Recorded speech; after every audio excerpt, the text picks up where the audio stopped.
इस बार कुदरत की मार का शिकार हुआ है मध्य प्रदेश और मध्य प्रदेश का उत्तरी पश्चिमी इलाका।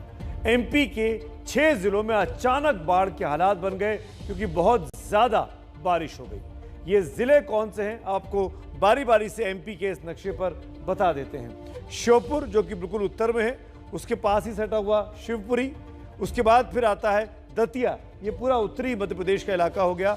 भिंड बिल्कुल लगा हुआ उत्तर प्रदेश के साथ, मुरैना और ग्वालियर, ये पूरा इलाका मध्य प्रदेश का जो है, ये टॉप जो आप देखते हैं, ये पूरा अचानक भारी बरसात से सिंध, सीक और चंबल नदी इस इलाके में उफान पर है और उसी वजह से बाढ़ का प्रकोप यहां पर दिखाई दे रहा है। कुदरत की मार तो है ही, लेकिन लग रहा है कि इंसान इसके लिए तैयार नहीं था, तभी तो करोड़ों की लागत से बने पुल एक के बाद एक जमींदोज इस इलाके में होते गए।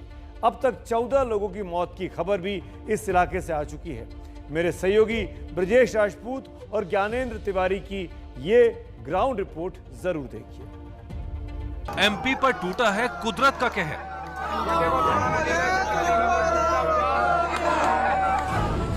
आंखों के आगे बह रहे हैं पुल।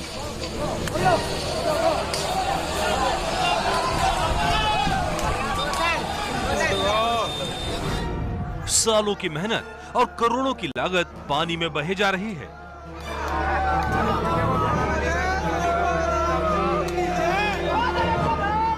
दतिया में 2 दिन में बह गए 3 पुल।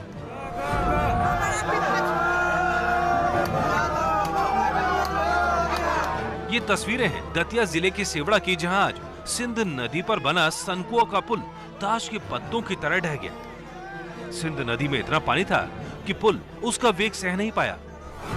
लोग देखते रह गए।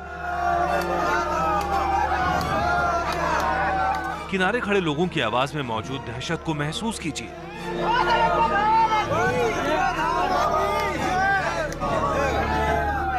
उन्नीस 1980 में बना ये पुल बाढ़ के आगे नतमस्तक हो गया।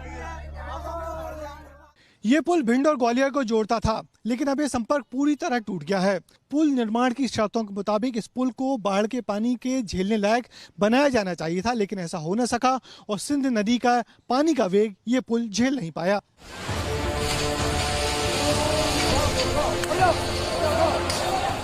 इससे पहले रतनगढ़ में भी पुल बहने की तस्वीरें सामने आई थी। मंगलवार को दतिया जिले के रतनगढ़ माता मंदिर के नीचे बना पुल भी सिंध के तेज प्रवाह में तिनके की तरह ढह गया।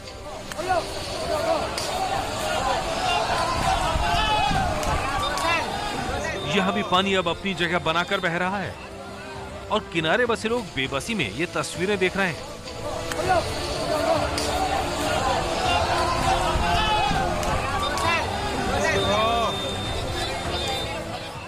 2 दिन में ही दतिया जिले में 3 पुल पानी में बह गए, जिसमें से रतनगढ़ का पुल तो सिर्फ 10 साल पहले 10 करोड़ की लागत से बना था, मगर पानी का प्रहार वो झेल नहीं पाया और जमींदोज हो गया।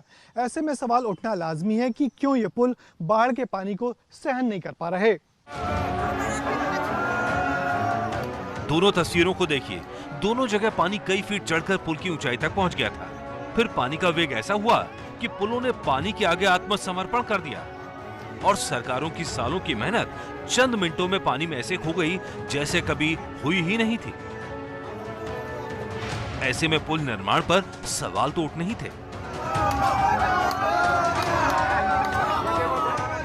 दतिया जिले के अंदर 2 दिन के अंदर 3 प्रमुख पुल बह चुके हैं, जो अभी पिछले कुछ वर्षों में तैयार हुए हैं। कोई 4 वर्ष पहले तैयार हुआ, कोई 5 वर्ष, कोई 8 वर्ष पहले, और जिनकी लागत करोड़ों में है। बात करें तो अंग्रेजों के जमाने के पुल अभी तक सुरक्षित है, लेकिन भारतीय जनता पार्टी सरकार में बने पुल पुलिया बह गए, कई सड़कें धंस गई। इससे विकास कार्यों की वास्तविक स्थिति पता चलेगी।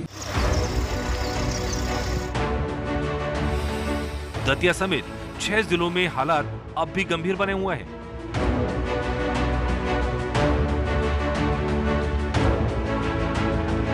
क्या करें सर, प्रशासन से मदद मांग रहे, मिल जाएगी। ये मकान पूरे गिरे में सब अचवारे बैठा। शिवपुरी में 2 जगह पर नेशनल हाईवे ही धंस गया। पूरे इलाके में जगह जगह बर्बादी की तस्वीरें नजर आईं। कई जगह तो घर के घर पानी में बह गए।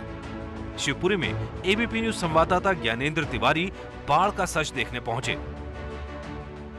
ये शिवपुरी में पिछले 10-15 दिनों से लगातार जो बारिश हो रही है उसके बाद से जो तबाही आई है उसी मंजर को दिखाने के लिए एबीपी न्यूज़ आज यहाँ पहुँचा है शिवपुरी के उन गांवों में जहाँ घर के घर टूट गए हैं। कि ये पूरा घर, ये रैक है, ये जो घर का रैक है ये पक्के का बना हुआ है, लेकिन देखिए अब ये कैसे, ये सीमेंट का घर जो बनाया होगा वो कभी ये सोचा भी नहीं होगा कि ये स्थिति आएगी। और देखिए बर्तन भी यहाँ पड़े हैं। कुछ नहीं उठा पाया साहब, 3 बजे रात में आई, बिल्कुल सब आम तो ऐसे कि बकरियां भी बह गई, कछु कछु पकड़ पाई, कुछ नहीं बचा, शरीर बचा है। एमपी के 6 उत्तर पश्चिमी जिलों में बाढ़ आई है। शिवपुरी में भारी बारिश के बाद बाढ़ के हालात बने, लेकिन भिंड और मुरैना में तो इतनी बारिश भी नहीं हुई। पीछे से आते पानी ने इन जिलों में तबाही मचाई है। आज मध्य प्रदेश के मुख्यमंत्री शिवराज सिंह चौहान ने बाढ़ग्रस्त इलाकों का हवाई दौरा किया। उन्होंने प्रधानमंत्री नरेंद्र मोदी को फोन कर राज्य में बाढ़ के हालात की जानकारी भी दी। एमपी में अब तक 1200 से ज्यादा गांव प्रभावित हुए हैं। 5800 लोगों को सुरक्षित बचाया गया है। करीब 1400 लोग अब भी बाढ़ में फंसे हैं। बाढ़ में फंसे लोगों को बचाने के लिए एसडीआरएफ की 29 और एनडीआरएफ की 5 टीमें लगी हुई हैं। वहीं सेना भी 4 कॉलम और 5 हेलीकॉप्टरों के साथ बचाव के कामों में लगी है। कई लोगों को इसी तरीके से हेलीकॉप्टर से रेस्क्यू करके निकाला गया, क्योंकि चारों तरफ से पानी से उनका इलाका भर गया था और लोगों की जान बचाना बेहद मुश्किल हो रहा था। सेना ने बहुत ही सराहनीय काम मध्य प्रदेश में किया है। एमपी नहीं, देश के कई राज्यों में बाढ़ और बारिश ने तबाही मचाई हुई है, लेकिन पहाड़ों पर कुछ ज्यादा ही इन दिनों आफत टूट रही है। लगातार होती बारिश की वजह से कब कौन सा पहाड़ खिसक जाए कहा नहीं जा सकता। जोशीमठ और उत्तरकाशी से जो तस्वीरें अब सामने आ रही हैं वो बहुत डराने वाली हैं। हमारी सलाह है इस मौसम में उत्तर भारत के पहाड़ों की ओर रुख कतई न करें।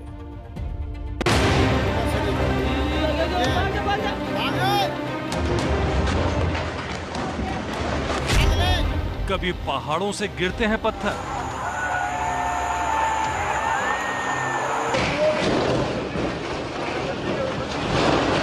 कभी खिसक जाते हैं पहाड़।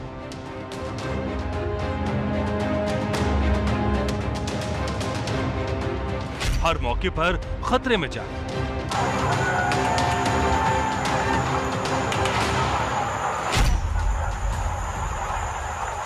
पहाड़ जो देखने में बेहद खूबसूरत लगते हैं, बरसात में वही पहाड़ बर्बादी लेकर आते हैं। कब किस पहाड़ का कौन सा हिस्सा ढह जाएगा कहा नहीं जा सकता। ये तस्वीरें उत्तराखंड के जोशीमठ की है। देखते ही देखते मोटी मोटी चट्टानें ताश के पत्तों की तरह ढहने लगी।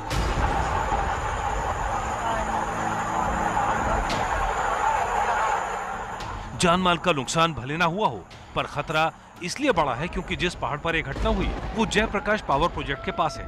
तस्वीरों में पहाड़ के एक हिस्से का नीचे अलकनंदा नदी में गिरना डराने वाला है, क्योंकि इसकी वजह से 400 मेगावाट के जयप्रकाश पावर प्रोजेक्ट पर खतरा बढ़ गया है।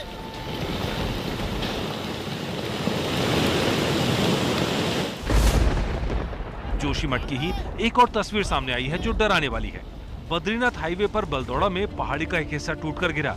तस्वीरों में आप देख सकते हैं किस तरह हाईवे पर मलबा गिर रहा है। दरअसल ऑल वेदर रोड का निर्माण चल रहा है और कहा जा रहा है इसकी वजह से पहाड़ कमजोर हो चले हैं और बारिश ज्यादा होने से पहाड़ों के हिस्से टूट रहे हैं।